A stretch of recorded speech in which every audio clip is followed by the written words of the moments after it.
तो राम राम दोस्तों, आज एक बहुत ही अच्छी सीरीज के बारे में बात करेंगे जिसका नाम तो अश्लील है, पर वो सीरीज बहुत ही ज्यादा अच्छी है। इस सीरीज का नाम है सेक्स एजुकेशन।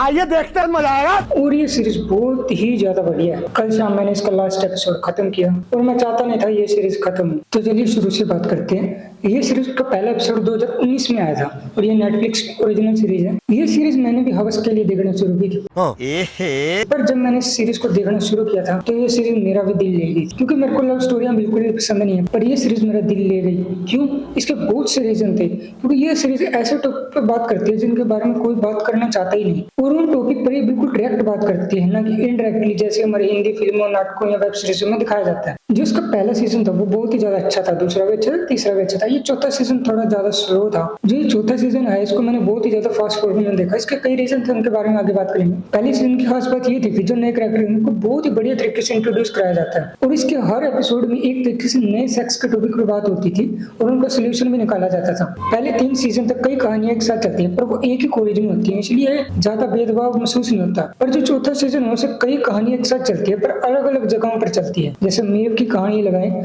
तो वो अमेरिका की कहानी एक तरीके से कि कैसे एक अकेली लड़की जिसकी माँ नशेड़ी है, जिसका भाई नशेड़ी है, और उसे अपनी पढ़ाई भी पूरी करनी है, खर्चे भी पूरे करने हैं। और एक एडम की कहानी जो अपनी पढ़ाई छोड़ चुका है, वो अपने बाप के साथ अपना रिलेशनशिप सुधारने की कोशिश करता है। और ओटिस की कहानी, और ऐसे ही एरिक बहुत से अलग अलग कहानियां हमें देखने को मिलती है। ये सीरीज सिर्फ एक ही रिलेशनशिप के बारे में बात नहीं करती जो हम मेल फीमेल की बात करते हैं। ये सीरीज गे, सेक्स, लेस्बियन और भी बहुत से रिलेशनशिप के बारे में बात करती है, जो कि अच्छी बात है। पर जो इस सीरीज में जो सबसे बढ़िया कहानी छाप छोड़ती है, जो मेरे को भी पर्सनली पसंद है और सबको पसंद आएगी, वो होती है ओटिस और मेव की कहानी। और मैं नहीं चाहता था कि इनकी कहानी कभी खत्म हो, पर जो होता है अच्छे के लिए होता है। सीजन 4 की बात करें तो उसमें बहुत सी कमियां थी कि जो नए कैरेक्टर आए वो मेरे को इतने पर्सनली पसंद नहीं आए, सिर्फ ओ को छोड़ के। और दूसरी ये सीरीज जो असली रिलेशनशिप है मेल फीमेल उन पे कम फोकस करती है, और जो बाकी रिलेशनशिप है गे और क्या कहूँ मैं, उनके बारे में बहुत ज्यादा फोकस करती है। और कुछ ऐसी कहानियां थी मेरे को लगा इनकी जरूरत नहीं थी, जैसे कि एडम की कहानी, उसको थोड़ा भी दिखाते तो चल जाता, पर उस पर बहुत ज्यादा फोकस किया गया था। पर जिसमें सबसे मेन थी मेव, वाइली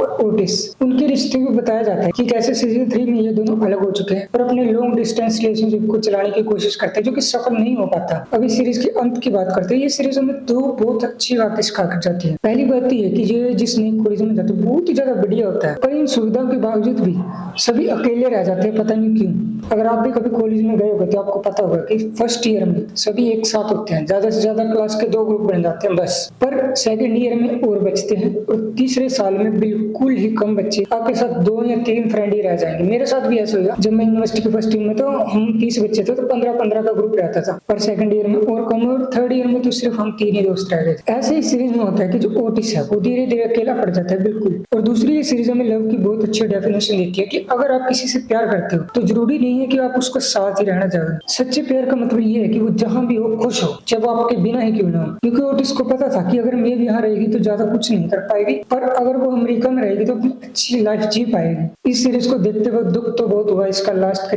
2 एपिसोड देखते वक्त, पर जो भी था अच्छा था। थोड़ी सी सीरीज के बारे में और बात करते हैं। इस सीरीज में बहुत ज्यादा फोकस ओटिस की माँ और उसकी मौसी पर भी होता है कि कैसे औरतें अपनी जिंदगी में संघर्ष करती हैं। बहुत ज्यादा इस चीज पर भी ये सीरीज बहुत ज्यादा फोकस करती है, जो कि अच्छी बात है। और मेरे को देखने में मजा आया कि ओटिस की माँ को ओटिस का भी ख्याल रखना है, अपनी एक नई बच्ची पैदा हुई उसका भी ख्याल रखना है, और इसके बाद उसको अपना घर भी चलाना है, अपनी बहन का भी ख्याल रखना और काम पे भी जाना है। कि ये सीरीज हमें ये भी सिखाती है कि हमें अपनी प्रॉब्लम का सोल्यूशन खुद ही निकालना पड़ता है, कोई हमारे साथ ज्यादा खड़ा नहीं होता। और दूसरी बात, जब भी हम आगे निकले तो कभी भी हमें अपने पुराने दोस्तों को नहीं छोड़ना चाहिए। जैसे कि ओटिस स्टार्टिंग में एरिक से लड़ाई कर लेता है, पर अंत में उसके साथ सुलह कर लेता है, क्योंकि जो सच में आपसे लगाव करते हैं उन्हें आपसे कभी दूर नहीं होना चाहिए। ये सीरीज जब खत्म हुई तो मेरे को बहुत ज्यादा दुख हुआ, क्योंकि ये सीरीज मेरे दिल के बहुत ज्यादा पास थी, बहुत ज्यादा। ये सीरीज का चौथा सीजन ज्यादा अच्छा लगा क्योंकि थोड़ा स्लो था, पर सीरीज बहुत ज्यादा अच्छी है।